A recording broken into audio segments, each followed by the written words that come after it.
I'm Marlee Matlin. I'm thrilled to have the distinct honor of welcoming you to the 50th Biennial National Association of the Deaf NAD Conference in Philadelphia.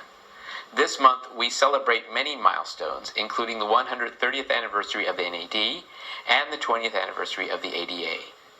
You may know a few things about me, but I want to share an important fact that you probably won't find on Wikipedia or by doing a Google search. I am a proud member of the NAD. Okay, that's probably going to be on Wikipedia tomorrow. I'm also honored to receive the NAD Media Advocacy Award in recognition of my efforts to improve captioning access on the internet for all deaf and hard of hearing Americans. And I say my, but I actually mean our efforts, because I couldn't have done it without the support of so many individuals. Regardless, I cherish this recognition of my efforts, and let me restate that I will not feel satisfied until all media content on the internet is captioned. I keep making noise on Twitter, in interviews, and wherever I go, and I will do that until we achieve our goal. As you all know, the NAD has been a strong leader in the campaign to improve captioning access. Last November, I was thrilled to testify on behalf of the NAD at a hearing at Gallaudet University hosted by the FCC and focused on access to the internet and broadband services.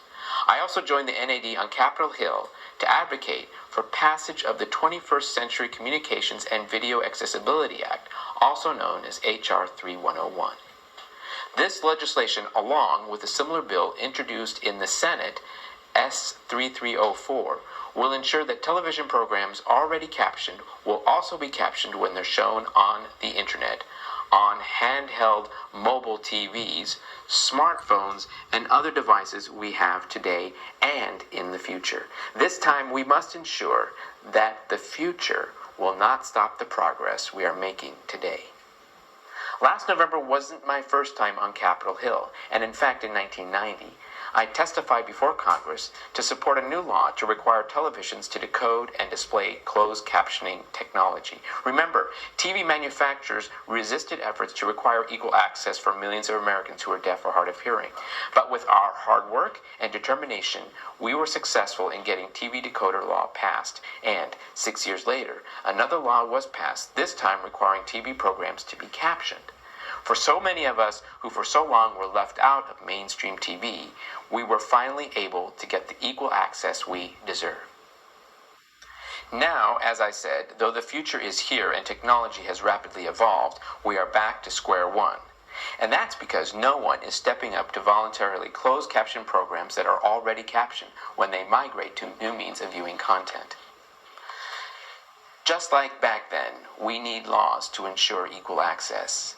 Though we are very close to legislation in the form of H.R. 3101 and SS 304, they are not yet law. Thank goodness we have a dynamic champion, Representative Ed Markey from Massachusetts, and 50 co-sponsors for H.R. 3101. We also have key senators who support S. 3304. When these become law, we will achieve a roadmap to getting captioning on the internet and on all devices. In 1880, the NAD was founded by deaf and hard of hearing Americans who wanted to mobilize change. They wanted to achieve change through increased awareness and improved accessibility. We know that awareness and accessibility usually go together hand in hand, and to achieve them both, our efforts must be persistent and perpetual. That's why we have the NAD to thank for continuously advocating for our rights to equal access and opportunities. The NAD has been our champion for 130 years, and I have no doubts they will continue for as long as there is inequality. The 50th NAD Biennial Conference is cause for celebration. It is a statement of unity within our community. Every 2 years, we convene to provide support and recommit ourselves to the NAD so the NAD can continue its advocacy and work on our behalf. Doing this, we celebrate ourselves and our individual and collective accomplishments.